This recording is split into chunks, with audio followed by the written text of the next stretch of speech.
Dad poor dad Robert Kiyosaki के अनुसार। वे कहते हैं, मेरे दो डैडी थे, एक अमीर और दूसरे गरीब। एक बहुत पढ़े लिखे थे और समझदार थे। वे पीएचडी थे और उन्होंने अपने 4 साल के अंडर ग्रेजुएट के काम को 2 साल से भी कम समय में कर लिया था। इसके बाद वे आगे पढ़ने के लिए Stanford university, university of Chicago और नॉर्थ वेस्टर्न यूनिवर्सिटी गए और ये सब उन्होंने पूरी तरह से स्कॉलरशिप के सहारे ही किया। मेरे दूसरे डैडी 8th क्लास से आगे नहीं पढ़े थे। दोनों ही अपने करियर में सक्सेसफुल थे। दोनों ने जिंदगी भर मेहनत की थी। दोनों ने ही काफी पैसा कमाया था, पर उनमें से एक पूरी जिंदगी पैसे के लिए परेशान होता रहा। दूसरा हवाई के सबसे अमीर लोगों में से एक बन गया। एक के मरने पर उसके परिवार, चर्च और जरूरतमंद को करोड़ों की दौलत मिली। दूसरा अपने पीछे कर्ज छोड़कर मरा। मेरे दोनों डैडी इरादे के पक्के, चमत्कारी और प्रभावशाली थे। दोनों ने मुझे सलाह दी, पर उनकी सलाह एक जैसी नहीं थी। दोनों ही एजुकेशन पर बहुत जोर देते थे, पर उनके द्वारा बताए गए पढ़ाई के सब्जेक्ट अलग अलग थे। अगर मेरे पास सिर्फ एक ही डैडी होते तो मैं या तो उनकी सलाह मान लेता या फिर उसे ठुकरा देता। क्योंकि सलाह देने वाले दो थे, इसलिए मेरे पास दो बिल्कुल अलग अलग विचार होते थे, एक अमीर आदमी का और दूसरा गरीब आदमी का।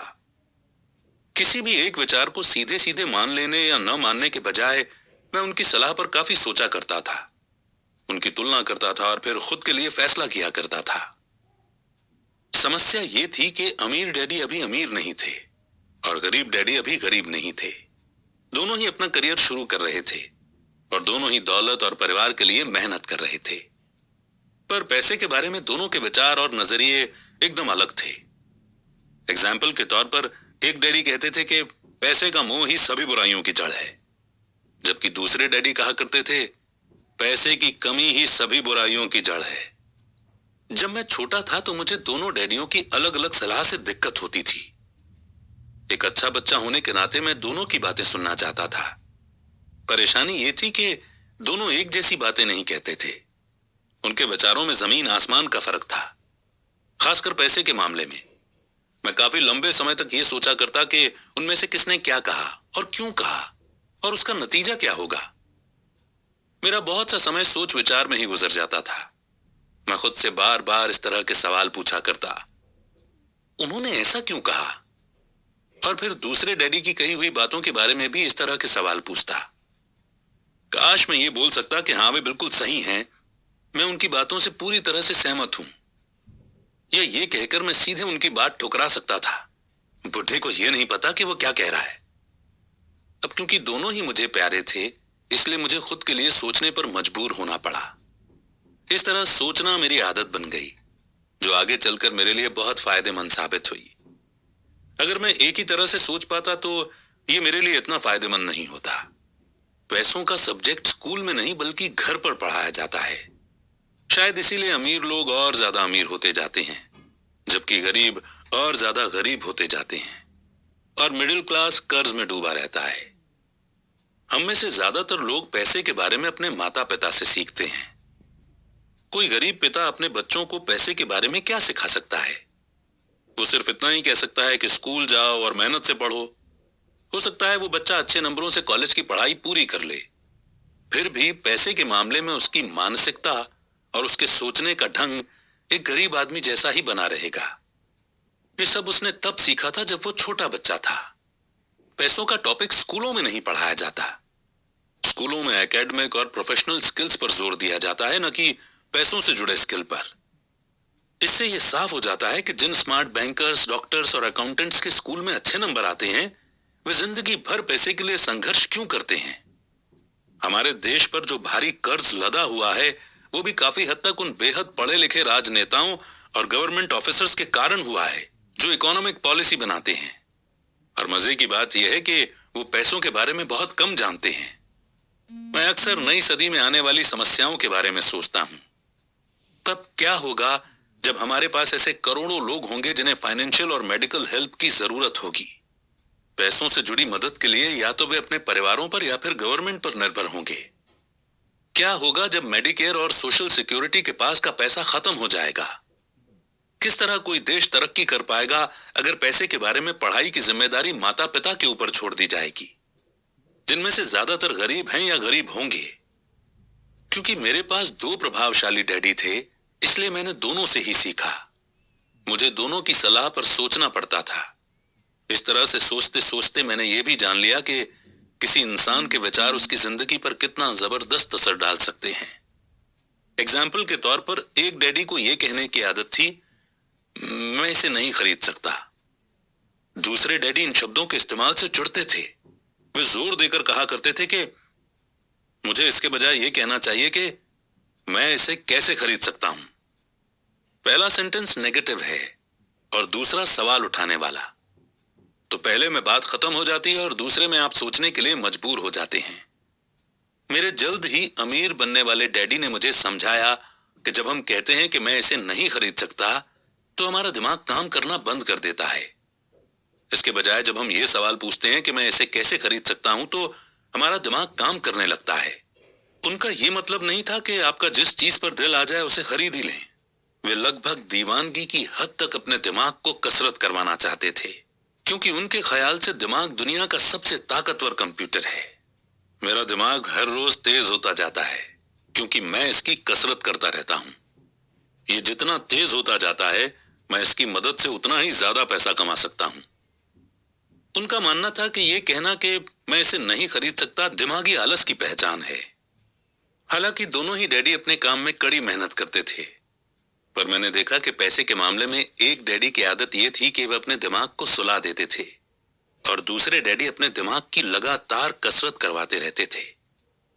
और इसका लॉन्ग टर्म नतीजा यह हुआ कि एक डैडी फाइनेंशियल रूप से बहुत अमीर होते चले गए, जबकि दूसरे डैडी लगातार कमजोर होते गए। इसे इस तरह से समझें कि एक इंसान हर रोज एक्सरसाइज करने के लिए जिम जाता है, जबकि दूसरा इंसान अपने सोफे पर बैठकर टीवी देखता रहता है। शरीर की सही एक्सरसाइज से आप ज्यादा हेल्दी हो सकते हैं और दिमाग की सही एक्सरसाइज से आप ज्यादा अमीर हो सकते हैं। आलस से सेहत और पैसा दोनों का नुकसान होता है। मेरे दोनों डैडियों की मेंटालिटी में जमीन आसमान का फर्क था। पुअर डैडी की सोच थी कि अमीरों को ज्यादा टैक्स देना चाहिए ताकि बेचारे गरीबों को ज्यादा फायदा मिल सके, जबकि अमीर डैडी कहते थे कि टैक्स उन लोगों को सजा देता है जो कुछ प्रोड्यूस करते हैं और उन लोगों को इनाम देता है जो प्रोड्यूस नहीं करते। पुअर डैडी सिखाते थे कि मेहनत से पढ़ो ताकि तुम्हें किसी अच्छी कंपनी में जॉब मिल जाए, जबकि अमीर डैडी की सीख ये थी कि मेहनत से पढ़ो ताकि तुम्हें किसी अच्छी कंपनी को खरीदने का मौका मिल जाए। पुअर डैडी कहते थे, मैं इसलिए अमीर नहीं हूं क्योंकि मुझे तुम बच्चों को पालना पड़ता है। अमीर डैडी कहते थे, मुझे इसलिए अमीर बनना है क्योंकि मुझे तुम बच्चों को अच्छे से पालना है। अमीर डैडी डिनर के टेबल पर पैसे और बिजनेस के बारे में बात करने के लिए हमेशा एनकरेज करते थे। पुअर डैडी खाना खाते समय पैसों की बातें करने के लिए मना करते थे। पुअर डैडी का कहना था, जहां पैसे का सवाल हो सुरक्षित कदम उठाओ, रिस्क मत उठाओ। अमीर डैडी का कहना था, रिस्क का सामना करना सीखो। एक का मानना था, हमारा घर ही हमारा सबसे बड़ा इन्वेस्टमेंट और हमारी सबसे बड़ी प्रॉपर्टी है। दूसरे का मानना था, मेरा घर मेरी जिम्मेदारी है और अगर आपका घर आपकी नजरों में आपका सबसे बड़ा इन्वेस्टमेंट है तो आप गलत हैं। दोनों ही डैडी अपने बिल समय पर चुकाते थे, पर उनमें से एक सबसे पहले अपने बिल चुकाते जबकि दूसरे सबसे आखिर में। एक डैडी का यह मानना था कि कंपनी या गवर्नमेंट को आपका ध्यान रखना चाहिए और आपकी जरूरतों को पूरा करना चाहिए। वे हमेशा सैलरी में बढ़ोतरी, रिटायरमेंट प्लान, मेडिकल बेनिफिट, बीमारी की छुट्टी, छुट्टियों के दिन और बाकी फैसिलिटी के बारे में चिंतित रहते थे। वे अपने दो चाचाओं से बहुत प्रभावित थे जो आर्मी में चले गए थे और 20 साल के एक्टिव जीवन के बाद उन्होंने अपने रिटायरमेंट और जीवन भर के आराम का इंतजाम कर लिया था। वे मेडिकल बेनिफिट के विचार को पसंद करते थे और आर्मी द्वारा अपने रिटायर्ड एम्प्लॉइज को दी जा रही सुविधाओं की भी तारीफ करते थे। उन्हें यूनिवर्सिटी का टेन्योर सिस्टम भी काफी पसंद था। कई बार जॉब से आजीवन मिल रही सुरक्षा और जॉब के फायदे जॉब से ज्यादा इंपॉर्टेंट हो जाते हैं। वे अक्सर ये कहते थे, मैंने गवर्नमेंट के लिए बहुत मेहनत से काम किया है, इसके लिए बदले में मुझे बेनिफिट मिलने चाहिए। दूसरे डैडी पूरी तरह से फाइनेंशियल इंडिपेंडेंस में विश्वास रखते थे। वे कन्वीनियंस मानसिकता के खिलाफ थे। वे ये मानते थे कि इस तरह की मानसिकता लोगों को कमजोर और फाइनेंशियल रूप से जरूरतमंद बनाती है। उनका पक्का विश्वास था कि आदमी को फाइनेंशियल रूप से काबिल होना चाहिए। एक डैडी कुछ डॉलर बचाने के लिए परेशान रहे। दूसरे डैडी एक के बाद एक इन्वेस्टमेंट करते रहे। एक डैडी ने मुझे बताया कि अच्छी जॉब तलाशने के लिए अच्छा सा बायोडाटा कैसे लिखा जाए। दूसरे डैडी ने मुझे यह सिखाया कि कैसे मजबूत बिजनेस और फाइनेंशियल प्लान्स लिखे जाएं, जिससे मैं किसी दूसरे को जॉब दे सकूं।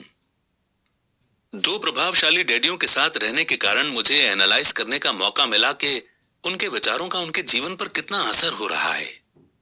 मैंने पाया कि दरअसल लोग अपने विचारों से ही अपने जीवन को दिशा देते हैं। एग्जाम्पल के तौर पर मेरे गरीब डैडी हमेशा कहा करते थे, मैं कभी अमीर नहीं बन पाऊंगा, और उनकी ये भविष्यवाणी सही साबित हुई। दूसरी तरफ मेरे अमीर डैडी हमेशा खुद को अमीर समझते थे। वे इस तरह की बातें करते थे, मैं अमीर हूं और अमीर लोग ऐसा नहीं करते। एक बड़े फाइनेंशियल झटके के बाद जब वे दिवालिया होने के कगार पर थे, तब भी वे खुद को अमीर आदमी ही कहते रहे। वे अपने सपोर्ट में ये कहते थे कि गरीब ना होने और पैसे ना होने में फर्क होता है। पैसे पास में ना होना एक टेम्पररी कंडीशन है, जबकि गरीबी परमानेंट है। मेरे गरीब डैडी ये भी कहते थे कि मेरी पैसे में कोई रुचि नहीं है, या पैसा इंपॉर्टेंट नहीं है। मेरे अमीर डैडी हमेशा कहा करते थे कि पैसे में बहुत ताकत है। हो सकता है कि हमारे विचारों की ताकत को कभी मापा न जा सके, या फिर उन्हें पूरी तरह से समझा न जा सके। फिर भी बचपन में ही मैं ये समझ गया था कि हमें अपने विचारों पर ध्यान देना चाहिए, और अपने एक्सप्रेशंस पर भी। मैंने देखा कि मेरे गरीब डैडी इसलिए गरीब नहीं थे क्योंकि वे कम कमाते थे, बल्कि इसलिए गरीब थे क्योंकि उनके विचार और काम गरीबों की तरह थे। दो डैडी होने के कारण बचपन से ही मैं इस बारे में बहुत सावधान हो चला था कि मैं किस तरह की सोच अपनाऊं। मैं किसकी बात मानूं, अपने अमीर डैडी की या अपने गरीब डैडी की। हालांकि दोनों ही एजुकेशन और नॉलेज को बहुत इंपॉर्टेंट मानते थे, पर क्या सीखा जाए इस बारे में दोनों की अलग अलग राय थी। एक चाहते थे कि मैं पढ़ाई में कड़ी मेहनत करूं, डिग्री लूं और पैसे कमाने के लिए अच्छी सी जॉब ढूंढ लूं। वे चाहते थे कि मैं एक प्रोफेशनल ऑफिसर, वकील या अकाउंटेंट बन जाऊं या एमबीए कर लूं। दूसरे डैडी मुझे एनकरेज करते थे कि मैं अमीर बनने का राज सीख लूं।